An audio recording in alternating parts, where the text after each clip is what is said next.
All right. Hello, everyone. My name is Joshua Millage. I'm the Director of Launch here at the Hatchery.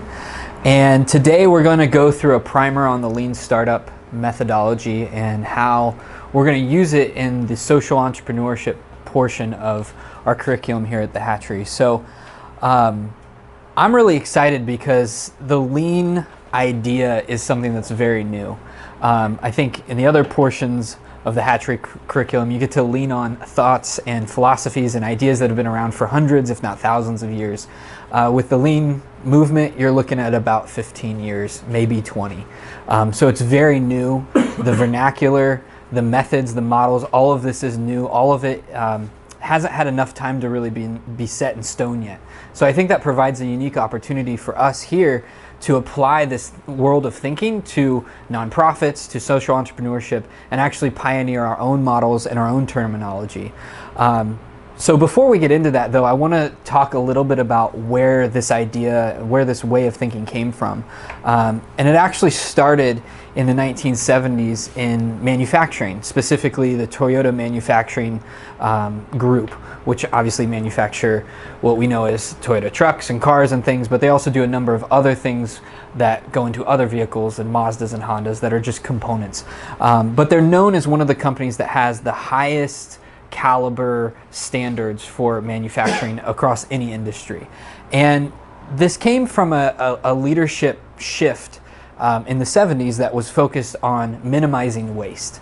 They weren't focused on innovation, they weren't focused on saving the world. They were focused on how do we limit the amount of waste that comes out of our production facility. And they created this lean mindset that was testing new ideas, looking at how did it affect waste, and then iterating to make sure that all of their processes cut down on waste. And waste can be defined as not only resources, hard resources, but also time, costs of their employees and things.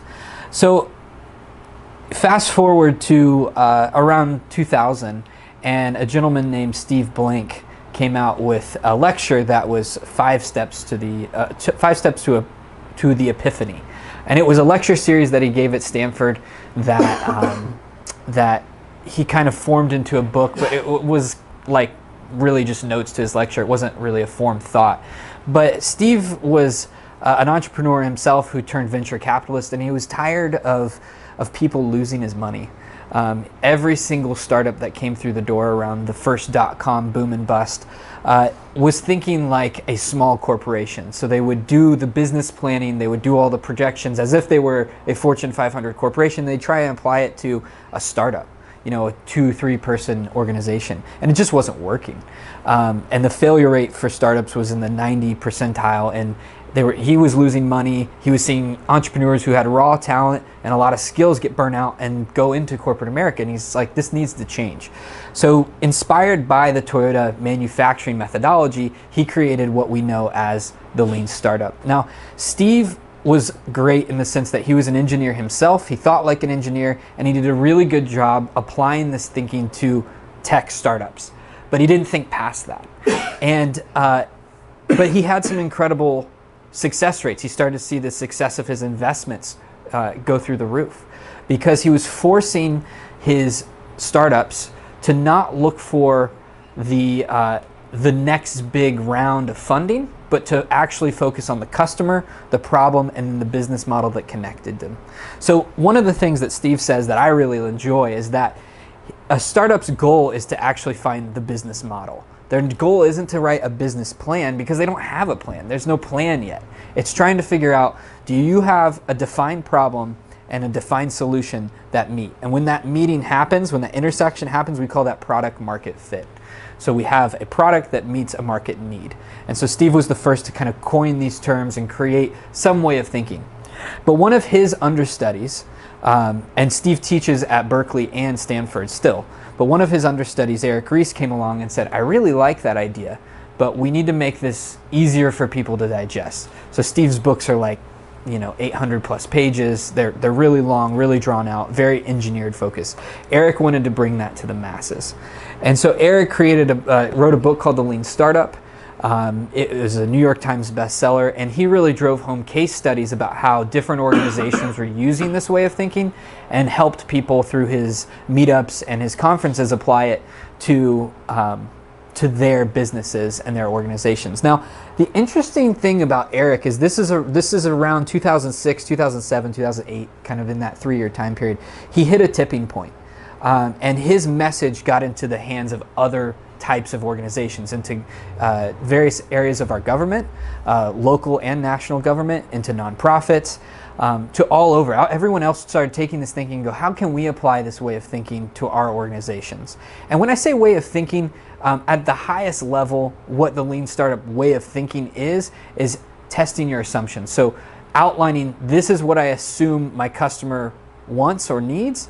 This is the hypothesis. This is the solution that we're going to test, and we're going to see if it works. And if it doesn't work, we're going to try another test. We're going to recalibrate, go again through that process. So at the highest level, that's what I'm talking about with way of thinking. But he took that and he said, you know what? If you're a government institution, I want to help you think that way. If you're a nonprofit organization, let's try and help you think that way.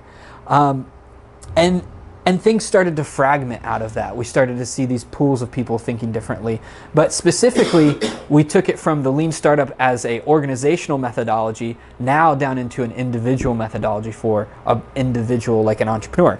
So Brant Cooper and Patrick Valskovitz, who wrote The Lean Entrepreneur, which is the text that we go through in our part of the Hatchery program, is really focused on the behaviors, the ways of thinking that the individual needs to embody. So it's shifted more towards how an organization will function down to how an individual should function. Now, I think that we're actually at another tipping point, because when you start to talk about how the individual can apply the Lean methodology, a lot of cool things can happen. And I think the Hatchery is actually positioned to take this methodology into churches and faith-based organizations and deeper into the nonprofit world. And there's a lot that we're going to do together. There's a lot this year that I'm excited about in terms of publishing, because there's no research really that's done in this field. So I think the big opportunity is we're able to actually lay some foundational knowledge in academia, in peer-reviewed journals that can then be built upon. And so that's really exciting. But more on that in a second. Being an entrepreneur myself, I want to take you through a little bit of my journey and how this methodology has helped me not only build businesses, but I want to share with you a couple of the failures that I've had when I've gone against this methodology. And as I use it more and more, I think it's kind of like the law of gravity. You can fight against it all you want, but soon enough, gravity's gonna win. And I think this way of thinking also will prevail, because one of the things that we all suffer from, whether you like it or not, is what we call the myth of the visionary, thinking we know what's best for the people that we serve. It's a very natural place to operate from, especially as you get closer and closer to the people that you serve. You start to make these assumptions about what you know best. That's okay, but it's not great, because a lot of times our own ego and arrogance can take the position, the prominent position in our minds, and we can fail frequently, deny our failures, and continue to push down roads that are blatantly just not working. And I think that on a large scale, sometimes I think we're seeing this more and more in larger churches and things that are very programmatically focused and not focused on the individuals that they're serving. So I graduated from Azusa Pacific in 2011 with an MBA in international business, and immediately I took a job in China. I went into manufacturing wooden snow skis and snowboards, and had an amazing time, because this was my first kind of jump into the world of business, looking at how it functions, and this was a physical product. It's not like tech, so I could see like people wanted wooden snow skis. We built wooden snow skis. If we created a model that people didn't like, it didn't sell. Like, it was very black and white, what worked and what didn't work. And that was nice. But I think that overall, that experience was a failure for me, not from a business knowledge standpoint, but from a personal standpoint, because I went into that assuming a lot of things about China, assuming a lot of things about the business that I was working for and their ethical practices. And instead of doing my due diligence, doing my research, looking for the data, I made all these assumptions about how great it was. Well, 9 months into that experience, I contracted E. coli, started internally bleeding, wound up in 3 different hospitals in China, and found myself on my parents' couch, which is not exactly the idea of success that I was looking for. But I think that there was some serious spiritual formation that happened in that time, and I think that what I learned from a spiritual standpoint was that God kind of can take us on journeys to have realizations that are painful, but that are really important for later chapters of our life. And I'm seeing the fruit of those experiences now, 5 years later. But so China brought me back to my parents' couch, right, in Indiana, and I'm sitting on the couch going, wait a second. That business was having success but was failing because we were starting to make assumptions about other markets. What I mean by other markets is we were primarily based in the United States in Breckenridge, but we were assuming that the same customers that we had in Breckenridge were the same customers in Sweden, were the same customers in Argentina, were the same customers in Japan, and every time we tried to break a new market, we started to fail because we were force-feeding the same marketing plan, the same products. Even we were thinking that the snow was the same snow, and it's not. Japanese snow is much different than what you find in Argentina, which is much different than what you find in New Zealand. New Zealand is actually fairly icy all year long, where places in Japan are really, really soft powder. So the products that we were offering the market just didn't connect based on a pure functionality standpoint. And so I started to think to myself, there's got to be a better way of approaching this. I feel like we're guessing, and that's when I was introduced into Eric Ries's work and started to go, this makes a lot of sense. So in the time that I'm in my parents' couch, I just start devouring everything I can get my hands on by Eric and Steve, and that was pretty much it actually at this time. No one else had published really any books. Now there's hundreds of books on this lean startup movement, but they were the only 2. And they didn't really give a step-by-step method you could follow. It was all theoretical and kind of like, here's the ideas, but you go apply it. So I get a job freelancing. I come back to California and freelancing at a ad agency up in Glendora. And I was asked to actually take a small project that was inside the ad agency and actually create a full-blown startup out of it. And that startup was called eGood, and it was a social good startup focused on giving away a portion of your transaction that you would have at any store to a cause that you would choose. So you can kind of think of it like a loyalty program, except for instead of you getting the benefit, you could give that benefit on to someone else. So we get in there and start to immediately make assumptions, and because of the excitement and the emotions and we're gonna take on the world, we fail to even set up tests, and we just start to build things and if we build it, they will come, right? Horrible idea. So then after a few failed attempts, thousands of lines of code kind of thrown away because we didn't ask, I remember this lean startup thing that I had been learning for 3 to 6 months on my parents' couch, and said, why don't we try this? So we started to test our assumptions. First was, do consumers have any interest in a portion of their purchase going to a cause that they would like to see benefited from that purchase? And the answer was yes. Consumers were all about it. But the problem is, in that particular business model, there was another customer, and that was the business. And there was actually a third customer, which was the cause. So while we had one of those 3 pieces of the puzzle figured out, we could never figure out the other 2.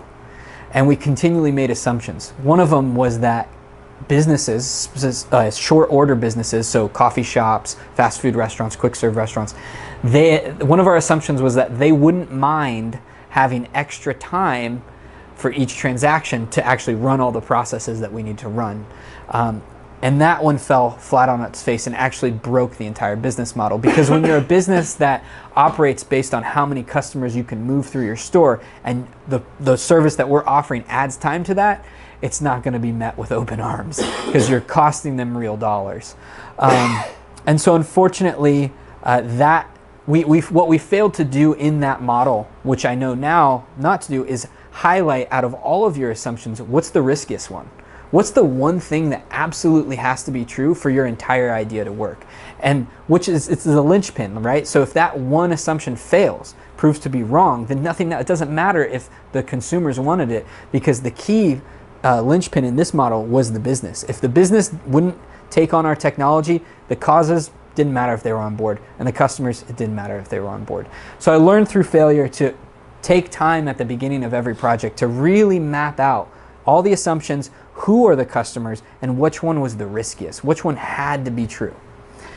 Fast forward out of that, I got involved with a startup in Newport Beach called DealerBid, which was a platform that actually helped dealers with getting inventory for consumers. The way it worked is that a consumer could post their car on DealerBid, and dealers would bid against each other to grab that car. The cool thing about this, and the hypothesis that proved to be true there, was that the supply and demand of automobiles is different when you spread it across the entire nation. So while Honda Civics may be common in Southern California, they could be incredibly scarce in Indiana, and dealers would be happy to pay above what a trade-in value was, so the consumer could benefit from increased competition from dealers. That startup went really, really well. Unfortunately, one of the co-founders got into some embezzlement, and the startup imploded for criminal reasons, not because the business model was flawed. But that's how sometimes entrepreneurship is. So out of that, I said, I'm tired of working for people. I want to work for myself. And I started to take on clients and created an ad agency of sorts, focused on social media and marketing funnels, and that's called True Wave Consulting. I still operate True Wave now in a limited capacity. And again, went through this whole process. What are my assumptions? How do I test these assumptions early and quickly to figure out the appropriate business model that can scale? And one of the things that I found out very quickly was that web developers are flaky. They disappear on you all the time. And I said, you know what? This is an assumption that has proven to be valid over and over and over. What if I could create a model of web development where developers weren't flaky and that people could get honest web development done on time and on budget? And so I created a model, which was my agency model that was at CodeBox, ran that company for 4 years, continually pivoted that model. And a pivot is merely a shift in your business model. It could be a customer shift, it could be a solution shift, but it's not a pivot isn't let's start from scratch again. It's merely an iteration. Just think of it like if you're pivoting in basketball. You still have one foot planted. You still have most of your eggs in the basket, but you might be, transitioning one. So for me, the pivot was from general web development down to marketing automation, so focusing on systems like Infusionsoft and MailChimp and building on top of those, then shifting down once again to learning management systems, which was our bread and butter. So why I did that, though, is I was constantly looking at what are our most profitable projects, what are the projects that have the most success, and testing my assumptions about those. And I found out that our sweet spot was building custom learning management systems for small and medium-sized businesses, corporations, and schools. Even as I tested that, some of the assumptions that I tested was, where do these people exist? So that's something that you can think about, like the geographic location. I assume that they're everywhere. Bad assumption. Your customers are almost never everywhere. They usually group up in different places, whether that's actual geographic locations or communities online, but they usually rally around something. And it's really important to get hyper-focused on that over time as you run more and more experiments. We found that our customers geographically were primarily focused in Sydney, Australia. Don't really know why. But I know that through our data, that's where we found them, and that's where we did really effective marketing campaigns and got great referrals. Built a really successful business, and then I left January 1st to pursue other things and to invest more here at the Hatchery, because I'm really excited about what this way of thinking can do to faith-based organizations, specifically churches, because I'm a church planner myself. And I think one of the things that churches struggle with is letting emotions override logic. I think emotions are important. I'm pretty charismatic when it comes to my theology now, and I do believe that the Holy Spirit plays a huge part in decision making, at least for me.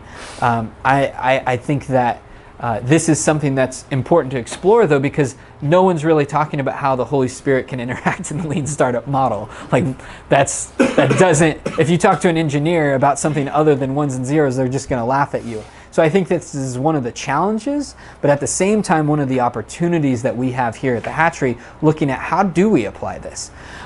So back to some of the things that we've already explored in the last 4 or 5 months together. One of them, which Nathaniel, one of our innovators here, I have to give credit to you because it's a terminology win, which was taking MVP, which is a classic lean startup acronym, which stands for minimum viable product. So what's the smallest thing that you can create to find out viability for your company? And we transition that into a different way of thinking, which is minimum viable benefit. What's the minimum amount of benefit that you need to receive, or the people that you serve need to receive for this to be a viable option for ministry and service? Cool thing about that is this term I've already started to put out into the circles that I know who are thinking this way in nonprofits. And my good friend Tim Janae, who's was the lead security advisor for President Bush, who now is focused on nonprofits, said that that's one of the coolest iterations that he's seen in the last year for applying this thinking to nonprofits. So I think there's a lot more work to do, but we're on the right track. Another model that we've looked at is this idea of actually explaining what this can do in a faith-based organization or nonprofit. So if you look at this model, this idea of wins, I'll just say wins or success, whatever you want to call it, and time, we always want to hopefully get to success as fast as possible. But oftentimes we have the optimal path to success, and then the actual path to success is a bunch of failures and successes along the way, and it's kind of zigzag pattern up. Now I think what the lean startup does is it helps us kind of put some barriers on these pivots.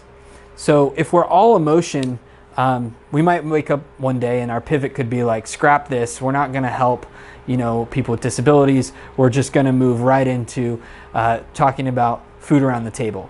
Like if we don't have any sort of bumpers on what we're trying to test, we could just say, oh, I don't feel very empathetic towards homeless people today, so I'm just going to switch and focus on, I don't know, building schools in Africa. And then the next day, so the lean startup helps us put some bumpers on our passion and our focus, but there is this opportunity to iterate. How are we doing it? We talk about a classic kind of win, I think, in the community I've been in is testing our assumptions about what the homeless community needed. And Spencer, you've seen this actually true in Southern California as well. But for us, the classic way of approaching the homeless population is assuming that they need food. And if you need food, well, canned food. Okay. But if you actually start to unpack that and you start to think about the implications of that, it assumes that they have a can opener, it assumes they have cooking utensils, it assumes that they have a way of heating up that soup or whatever it is. You're actually making quite a bit of assumptions by just shoving canned food at the homeless population. But what we found is if you actually go out and interact and be empathetic and have conversations and listen, that you'll find, depending on where the population of homeless people is at, in Santa Cruz, there's a lot of pets. And sometimes their greatest need is actually veterinarian care. And that is actually a way of getting into their world that's honoring to them, that's inviting to them, that respects them. It's not making an assumption about the way that they live and the needs that they have, but it's actually meeting them where they're at. So I'm excited about testing this model more, quantifying it, putting data behind it, publishing it, and getting out, because I think there's something here about how we can approach this process in faith-based organizations. The other thing too that I think we have to be even more focused on is our spiritual state as we go across and do these tests, because there's one thing that is inevitable in this process, and that is failing. Failing is, if you're in the engineering kind of lean startup mindset, is actually welcomed and encouraged and embraced.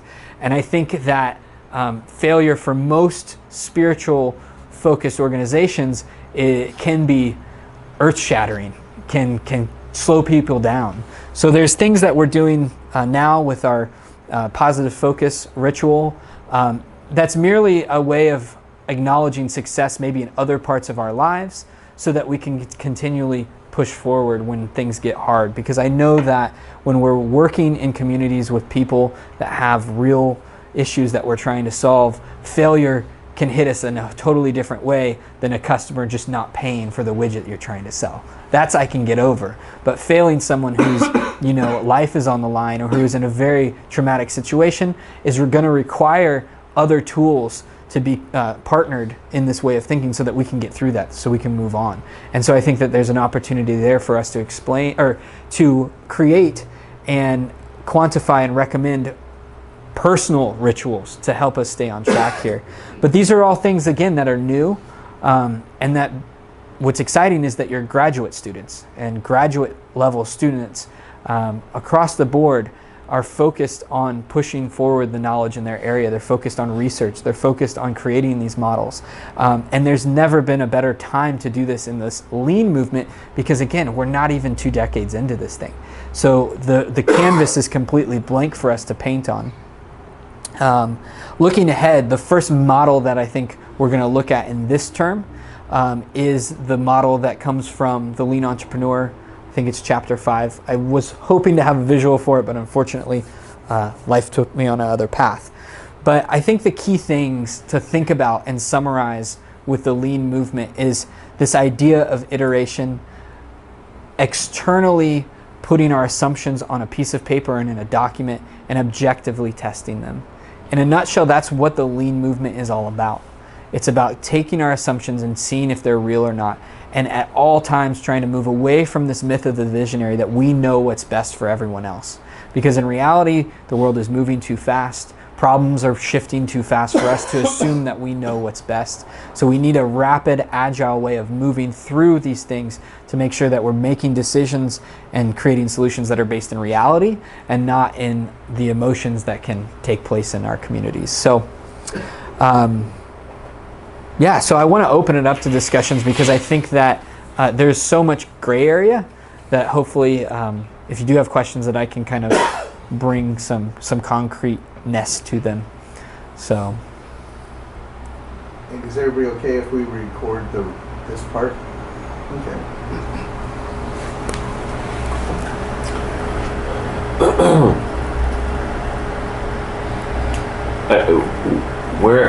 We've talked a little bit about kind of the limits of where lean and what we're doing at the hatchery. There's kind of like 80% of it that's applicable, and then there's 20% of it that isn't really. I mean, maybe I'm sure Kevin would benefit from hearing that, as would I from hearing it sure. Again. But it's kind of like where you see the limits of what lean can do for what we're trying to accomplish. Yeah. Because it's not a perfect fit, but it's very close. Mm-hmm. And I guess I'm just wondering how far to take this model. Yeah, I mean, I think that for me right now, in this moment, where I see the limits of the lean model, well, let me start with the benefit. I think one of the things that the lean model does really well is it takes the entrepreneur and forces them to empathize with the problem and the solution in that connection point. Where I think the limit is that it's always talked about in a profit-centric mode. So the goal of that is to make money. And I think that when you move the money equation out of the model, things get interesting. Because I think you have to be, I think what we're figuring out and where the gap is what is the outcome? Like, what is the metric that we want to move? It's kind of like that classic, if you spent $3 million on a conference where only one person got saved, would it be worth it? Mm-hmm. Mm-hmm. And there's a ton of people that would say yes and a ton of people that would say no. And so I think that's where the limitation is at this point, is figuring out what is that MVP? What does that really mean? Because I think at a high level we know kind of what it means, like we feel it, but quantitatively, or can we even quantize it. And I think in certain situations, in certain models, in certain faith-based organizations or nonprofits, you can quantify it. So an example of that would be the In Malaria movement. I mean, they have a pretty quantified model of like, if we get this many malaria nets into these hands in these communities, we will see the numbers of malaria drop and we can eradicate it by this time. They have the data to kind of operate in a more traditional lean startup kind of way. I think where it gets interesting is if you have, say, an evangelical church, which their metric is souls saved. I don't know. I mean, that's a much harder kind of metric to run through this model, because if it's 1 or if it's 100, if it's 1,000, they might say it's all success. The lean startup would say, "Nay, it can't be all success. There has to be kind of this break point." And so I don't really have an answer for like how to overcome that yet, but I know that through running more and more, I think more and more tests, but really, I think getting it into more and more communities, we can start to see the strength and the weaknesses in the model and make our own around it. But that would be, right now, in this moment, what I see the limit being. I think also that when you're operating in a classic economic kind of market-focused conditions, like there's some things that are just known, like supply, demand, like users. Like these are terms that like are metrics that everyone kind of agrees on. But I think when you go into the world of nonprofit and faith-based organizations, those are just not, they're not as agreed on. So that's I think the challenge is, and I think that the fragmentation that we've seen in, like, if you took the bucket of tech startups and how lean's been applied across all of these different startups, because lean applied to, say, a consumer-focused, like Facebook-style startup is much different than a B2B. The concepts are the same, but the metrics and things are different. Like a B2B startup, do they care about users? Absolutely. But they also care about monthly reoccurring revenue, MRR. A Facebook-style startup, Snapchat, they have no interest in revenue. It's all about user growth. So the financial side of it is different. So that happened though after some time. That was a fragmentation that happens. And I think what we're at is actually like, we're not even 1% into this journey for nonprofits. Maybe, but probably not. And I think we're going to see fragmentation come out as you apply this to a DOC style church versus a Pentecostal church versus a Baptist versus none of those, and you go into just a nonprofit. Like, I think that we're going to see a lot of fragmentation. There will be a lot of books written, I think, in the next 20 years about how this applies. You have a lot of things right now in the lean movement, because I think it foreshadows what we'll experience, which is around how do you scale lean. So the lean startup was never meant, it was never talked about in that context. It was always talked about how do you basically use this as a way of finding the mechanism to get traction. And then that's kind of where it ended. And you hand it off to the guys who scale, and then they scale it for you. But that even shows that again, that way of like taking a corporate way of thinking and applying it to scaling, they're finding flaws in that now too. Yeah. So Ash, I think it's Murura, probably butchering his last name, but he created I remember seeing that name. He has a really killer book it's called Scaling Lean. And that's an amazing book on that way of thinking. But he's the first one to drop into that world, because scaling has its own set of issues from a personnel standpoint. Like, how do you go from 1 to 10 to 100 to 1,000 employees? How do you cast the vision, and what's the lean way of doing that? 2, things like servers. Yeah. How do you go from one server stack to, basically Amazon? so there's different things that we're seeing innovation there in the lean movement, and I think we're going to see the same thing happen in the nonprofit faith-based world too. Something that popped in my head, I haven't been present for when y'all talk, but a product is pointing towards an encounter that's based on exchange and is valued at the level of the market.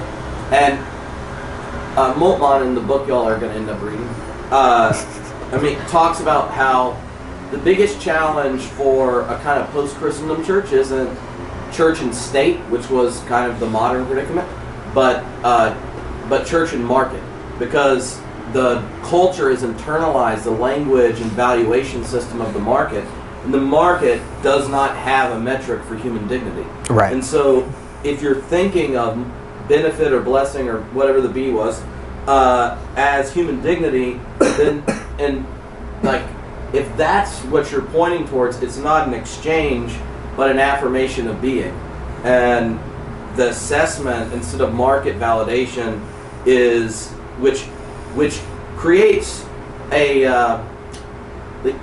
the myth, and myth is not necessarily negative, so this isn't a hatred of capitalism statement, but like the myth of free market exchange, like that origin story, requires a buffering of yourself and the other self, and that the assumption that the community benefits from this type of exchange. And I think one of the challenges in MVB is doing is that the exchange for benefit or blessing is not a market exchange, but a relational exchange. Mm-hmm. And what's being benefited is not like a win for you as the innovator, but a win for you as the steward, curator, attender, ordained, or whatever way you describe your function as a minister for the well-being of the community. Right. And like, what's interesting then is like when you talked about the buffers, like those buffers, which are going like, one, it's focusing you, right?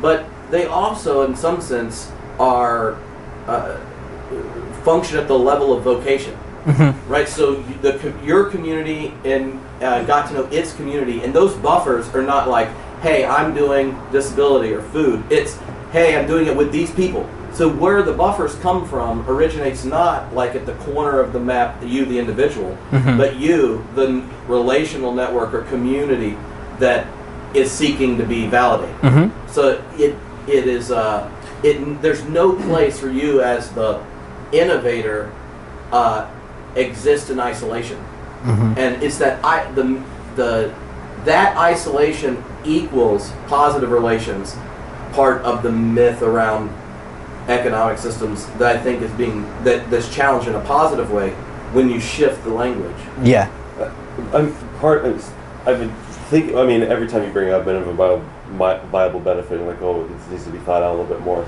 I'm always thinking of it in terms of what we're doing here, and kind of like with the liberation theologies that we read last semester. Like the metric that we're using is the bumpers that we're using, I guess, are to what extent are we liberating the poor and the oppressed? You know what I mean? So that we're always measuring what we're doing through this hermeneutic of the gospel, I guess, in a sense. So like that is the way that we're measuring how we're benefiting and who's benefiting, and I don't know, something else that I was thinking about.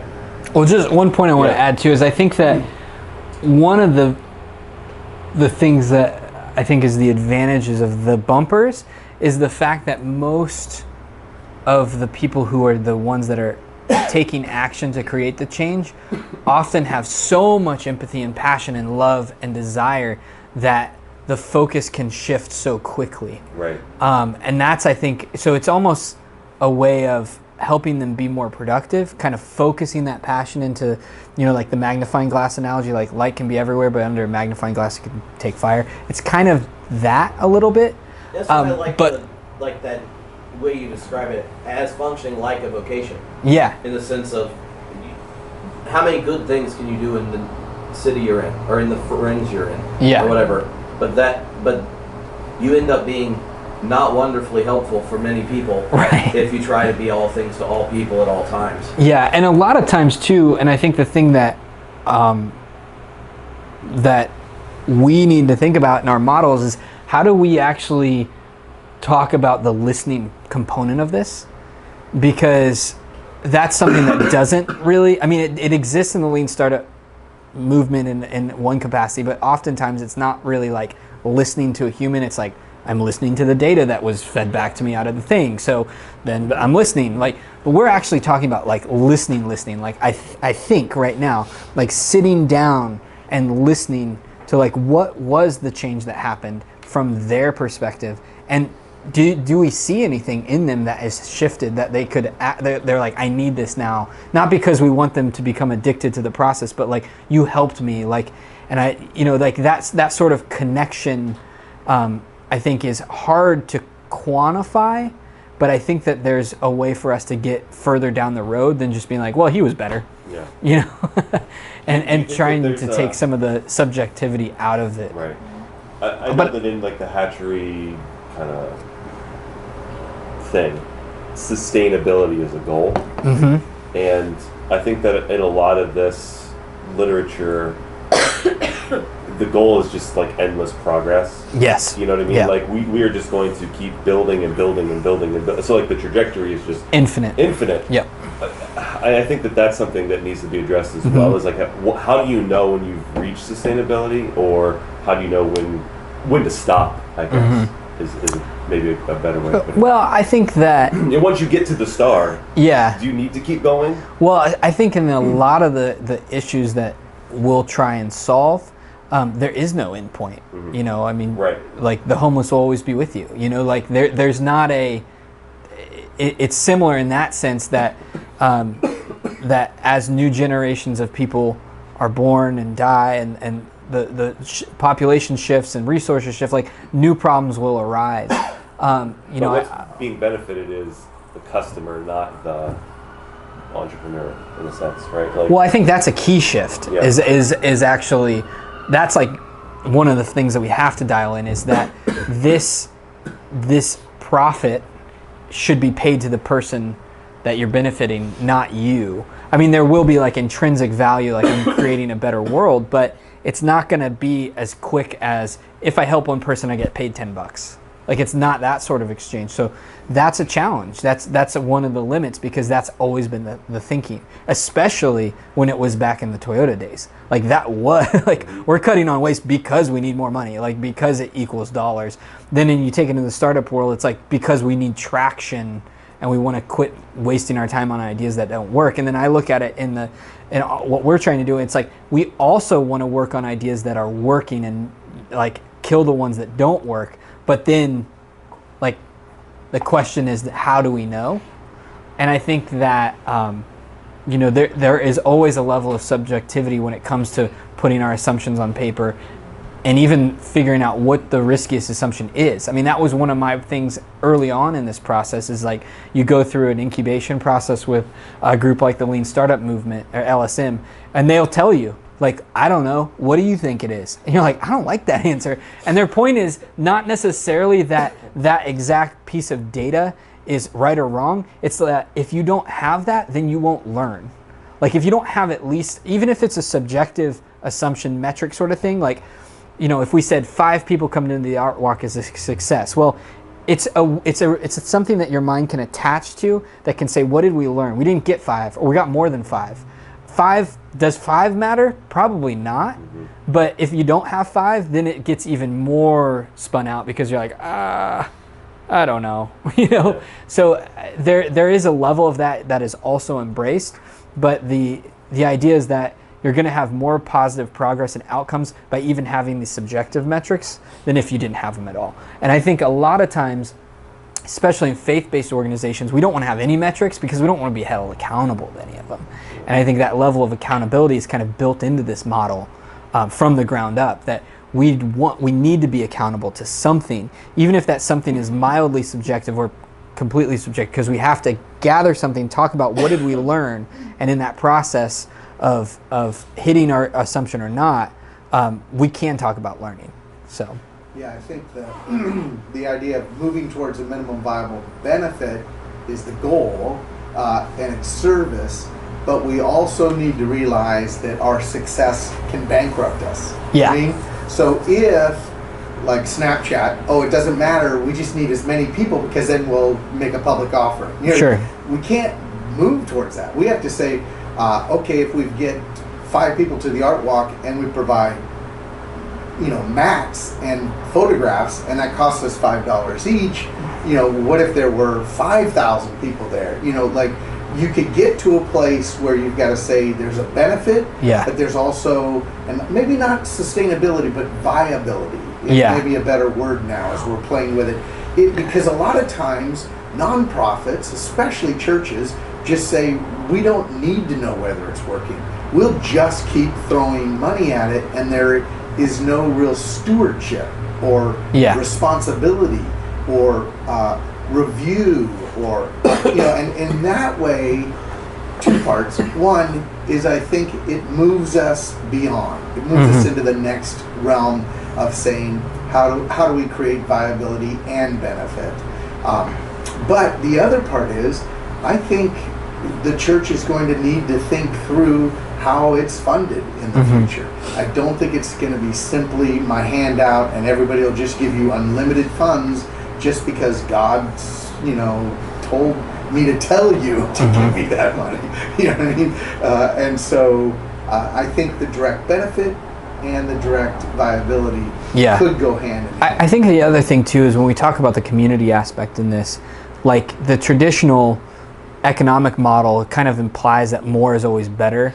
And I think that, at least as I've started to experiment, it's always easy to experiment in hindsight, right? But like actually experiment though with my small group that's been meeting for 3 years, is that we've found that like as soon as the small group gets beyond 4, something's kind of lost. So sustainability and viability is actually 4 people in that small group. But like that would be that's like a different way of talking about sustainability and success than if you look at like the in malaria guys, where they're like 4 people is not going to cut it. That's not sustaining anything really, and it's not achieving like the end goal of like ending malaria. So it's a different thing. Aren't there, so in Adam Smith's much less read book and follow-up, where he has large ethical requirements and mandating things on the market, he talks about drawing distinctions between an individual actor having quantitative assessments and qualitative ones, and that you should be asking both questions. And it's a responsibility of the community through the law to insist upon qualitative assessments, meaning the well-being of the community. And I think part of this is to recognize that you have both. So like, there's a qualitative difference between this group of people, this demographic at this part of the country. When you have 4 people, it's a real difference than when you get bigger than that. It's a qualitative difference. And so you could reproduce or do all other sorts of things to keep the numbers there. And wins look different when they're quantitative things and qualitative ones. And a qualitative one includes, I think you need both, but being able to draw a distinction when you're assessing something is helpful, because you can have like the lowest attended thing you've ever done at the church. It'd be a giant bomb. What you planned doesn't happen, and you end up having 3 conversations of like life-changing moments with people, and they're honest and have these giant breakthrough moments for people's lives. And like, you should be able to walk away and be like, oh, that was awesome, and recognize that there's a value in doing both. And I think a lot of religious communities don't do either. So they pick really stupid metrics, and then they don't even ask about the quality of it. So like when I changed, I was like, we're not having people do confirmation until they can drive, get pregnant, and kill someone, basically in a car. And they're like, but less people will do it. Don't worry, it'll go better. And then like you have your opening retreat, and I'm like, y'all can all opt out now. I'll tell your parents Jesus doesn't want you to be in the group, because they're all going to make them go. Because the success is like how many finish, not how many are still a part of the body of Christ upon the end of confirmation and understand what it means to be a disciple. So like that is a qualitative assessment. You're like, oh, so for 50 years before I got there, 0 of them ever thought it was worth like going into ministry, using their wealth to start nonprofits and all this. And in 8 years, there are 14. And the percentage of people that are involved in faith communities while in college is 70%, not 10. Right. The number that volunteer when you come back to invest in kids is this and this. Yeah. But you don't ask that. Yeah. Because on your year-end review, they're Yeah. like, how many were confirmed this year? Yeah. So, like, figuring out a way to set that in the process for assessment is helpful, because otherwise your metrics are, what is y'all's little word? Benefit? No, the type of metrics that are bad. Vanity metrics. Yeah. See, I've only overheard these things. But no, I mean, you're touching on something that I think that we're all really sitting in, is like, how do we value the qualitative feedback in a way that makes sense, that isn't pushing it into a vanity metric, because it's easy to do that. And definition.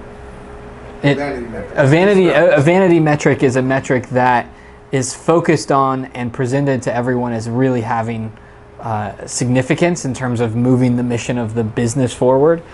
So it could be like having an extreme amount of Twitter followers, but that actually doesn't move the needle when it comes to profitability or revenue or something that matters to that business. So, I mean, that could take the form of a lot of different things in a nonprofit too. But I think that, separating qualitative and quantitative metrics, but then actually placing value on the qualitative feedback is important. And I think it will I think that you could have two different situations where one would be wrong in the other. And I think that's because of the idea that the problems in their own markets can be wildly different from each other.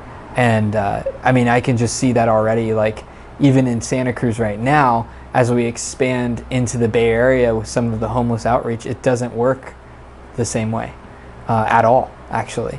When you have, like, Santa Cruz has high homeless population, but the homeless population, they don't really have a strong, like, it's more of a lifestyle. It's not that they're homeless because they're in a life situation that has forced them to be homeless. It's like an active choice, more like than not, actually. And that's kind of something that's unique. But if you go into San Francisco, you have like stronger mental disabilities and issues that you deal with, and actual like disease. Like, we don't really have a whole lot of that. We have a heroin issue, but we don't have those issues. We don't have a lot of like mental illness in Santa Cruz, believe it or not. It's different.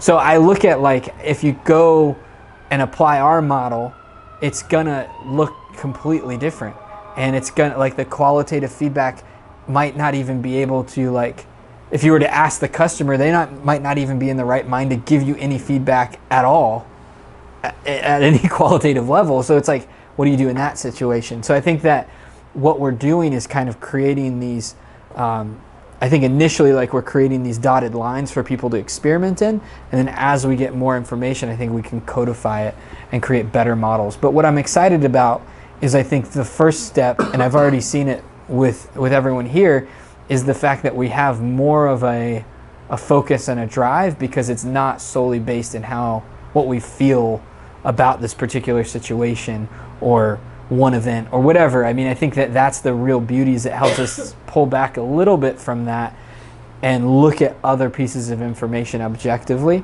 I think if churches started to do that, I think we just get we'd see an effectiveness, the effectiveness level of a lot of outreach and service-centric type of things just go through the roof, because it's not based in vanity, really. I mean, it's based in real things. So that's like the first, I think, step for us here, is to get some high-level models out into the world.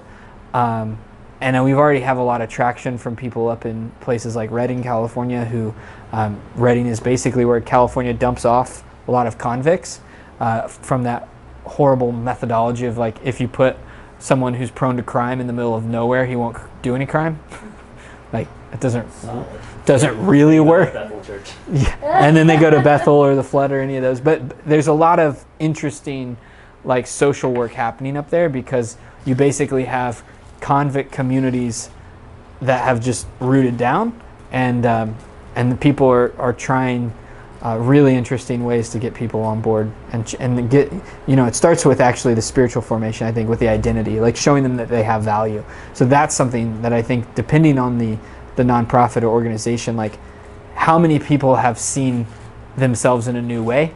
Like that would be an interesting thing to try and quantify. I don't know if it's possible, but like that I think is the catalyst for change, at least in the projects that I'm involved in right now. So, but lots to come. All right. Cool. Thank you. Appreciate it.